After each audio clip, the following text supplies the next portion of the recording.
Hello again. It's me, Peter Alsop, back with my Songs to Chew podcast.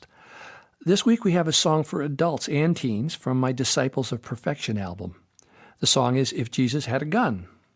I wrote this song back in 2010 after listening to comments on a Christian radio station from one of our elected officials making a case for why America needs to have the world's largest, most expensive military. He explained that we ought to have dependable first-strike nuclear weapon systems because that would scare the other countries so much that they wouldn't dare try to stand up against us. And so, in reality, we would really never, ever have to use them.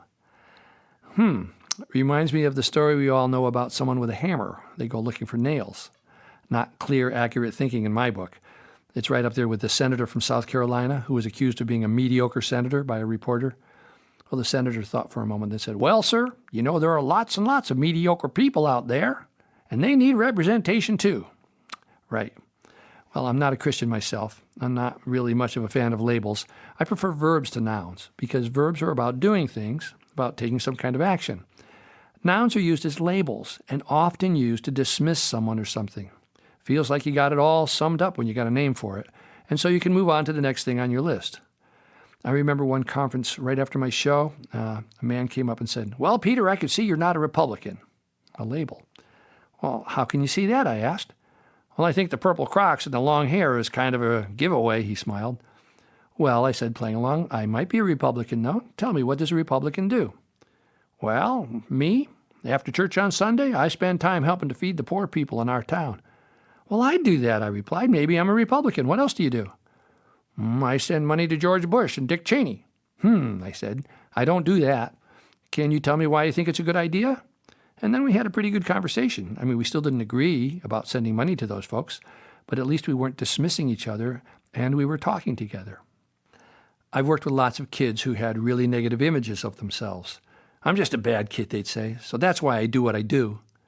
I don't believe that any kid is a bad kid, I'd say, but I believe we can all do things that are not okay. I know that kids learn that they're bad kids from grown-ups who tell them that they're bad. It's what we call a shame message, and I make a distinction between shame and guilt. Shame is about who you are. It's a label, a noun. But blame is about what you do. It's a verb. And if you accept the shame message about yourself and you believe that you're really a bad kid, then there's not really much you can do to change who you are. But if you realize that it's only something you did, well, you can change what you do. So I don't accept any shame messages about myself anymore. I'm not now, nor will I ever be a bad person, but I have done things that I wished I hadn't done. And when I understand what I did, I work to change my behavior. Then I don't have to walk around feeling like I'm a bad person, and I can get on with my life without that weight on my shoulders. When we use the word bad, our brains don't make that distinction about shame or guilt so easily. For example, what do we do with meat when it goes bad? We throw it out, right? And I don't want to be thinking consciously or subconsciously about throwing anyone out.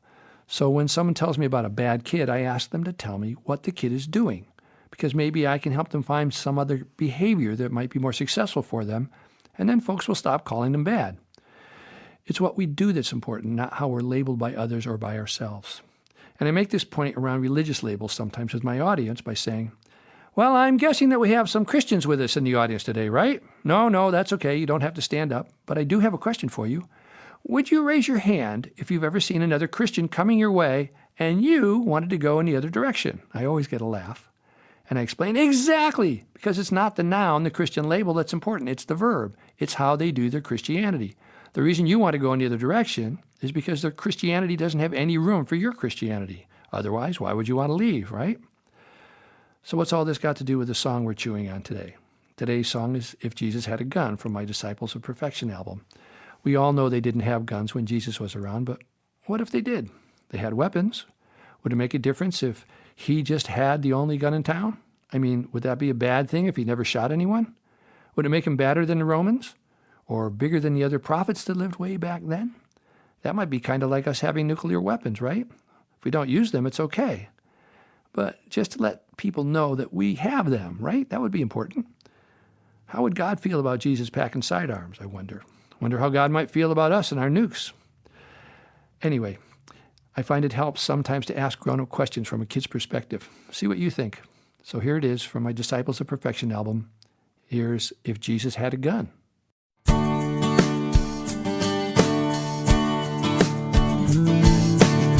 Jesus had a gun, he would not abuse it. He would keep it handy in case he had to use it. If Jesus had a gun, he would not abuse it. He would keep it handy in case he had to use it.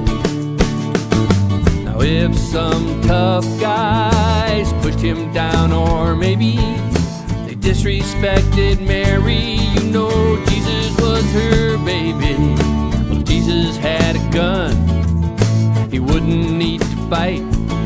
He'd just pull it out and show him. Say, you better be polite. What if thieves were robbing Joe? You know, Jesus' other dad. Oh, he could use his gun to save him. Now that wouldn't be so bad, but he'd never shoot somebody, 'cause he knows it's really bad to. No, Jesus wouldn't hurt a flea unless he really had to. If Jesus had a gun, he would not abuse it. He would keep it handy in case he had to use it. If Jesus had a gun, he would not abuse it. He would keep it handy in case he had to use it. If some mean guy abused a little kid, well, Jesus would get mad. He wouldn't like what that guy did. Jesus couldn't make him pray, or he couldn't find a cop. Well, he might take out his gun just to get the guy to stop. If people were starving, he could shoot a goat or lamb. I don't think he'd shoot a pig, 'cause he didn't like ham. In Jerusalem they'd holler and say, Jesus, you're the boss. And if Jesus had a gun, they'd never put him on a cross. If Jesus had a gun, they'd never put him on a cross. If Jesus had a gun, he would not abuse it. He would keep it handy in case he had to use it. If Jesus had a gun, he would not abuse it. He would keep it handy in case he had to use it.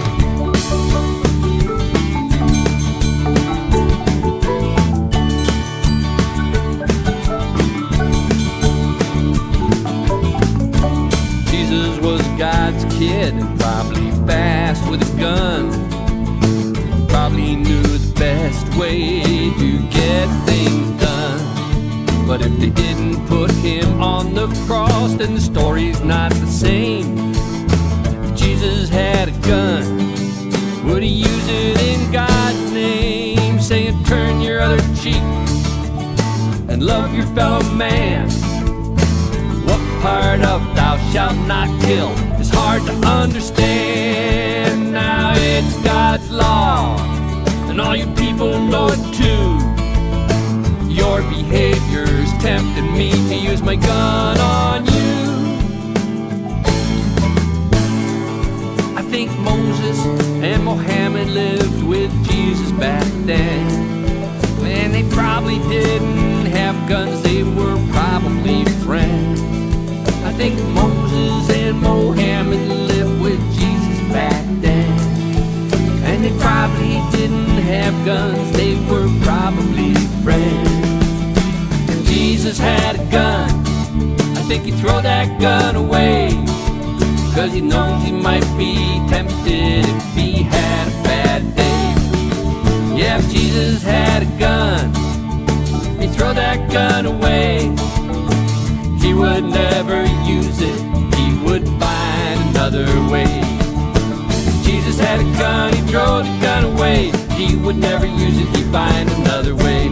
If Jesus had a gun, I'm pretty sure that he would find another way.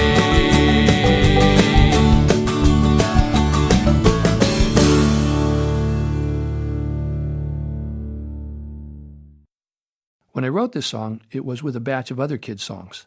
I knew this one might be a bit adult for some of the little kids, so I called Topanga Elementary School just across the canyon from where I live and asked the principal if I could come over and test drive some of my songs with the kids during their break. He said, sure. So I sat against the anchor fence, noodling around with my guitar, until some of the older kids came over. You're Peter Alsop, right? Yep, how did you know? My kids have been out of Topanga Elementary School for 30 years or more. 'Cause my mom sang on one of your albums when she was a kid. I knew who his mom was. Yeah, she was great. Hey, would you mind helping me figure out which of my new songs I should put on my next kids' album? By now, a gaggle of ragtag, Topanga kids had gathered. Sure, yeah, they said, and they sat on the ground. I played, they sang, and then I did If Jesus Had a Gun. So what do you think of that one? A couple of the 6th graders and 4th grader told me that they really liked the song, but they agreed that maybe it was too complicated for littler kids. I agreed with them. We sang a few more songs, the bell rang, so they went to their classes, and I went home, and then my telephone rang. It was the principal. My 2nd grade teacher just came to me and said that one of her students told her there was an old guy by the fence singing with a bunch of kids about Jesus shooting people. Was that you? Yes, I said, that was me. But my song wasn't about shooting people. The Columbine school massacre happened in 2004, and there had been a couple of shootings at universities, but the horror of Sandy Hook Elementary School and all those other shootings hadn't happened yet. I apologized for upsetting anyone and immediately told the principal that I'd send him the lyrics to the song so he could see what it was about. He called me back when he calmed down, and surprising to me, he said that bringing up Jesus or Muhammad or Moses is not a good idea on any LAUSD campus. He didn't mention the gun much. I told him I'd be glad to talk to any upset parents who might call him, but I never heard back after that. I think he sent a flyer home with the kids. I was upset, but I didn't feel ashamed of myself because there's nothing wrong with me. I was definitely to blame for having played that song in that situation. If I'd thought about it a bit more, I don't think I'd do that again, but that's guilt.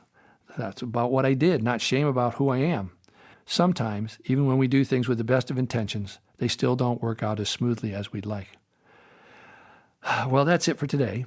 Please drop me a note at peter@peteralsop.com about any of this if you'd like, or you could like my Facebook page. It's a We Like Peter Alsop, and respond there, or even respond to this podcast directly with a comment, and I'll answer. Many thanks to my dear friend Greg Hilfman, who plays all the keyboards and the synthesizer parts on this song. Thanks for stopping by. Hopefully you'll share these songs to chew with your friends and family. It's free, and anyone can still order my albums from my website at peteralsop.com. Next week, we're going to start with Chapter 1 of my Family Roles album. It's a live concert performance I did at the Power of Laughter and Play conference at the Disneyland Hotel in Anaheim, California in 1991. See you there.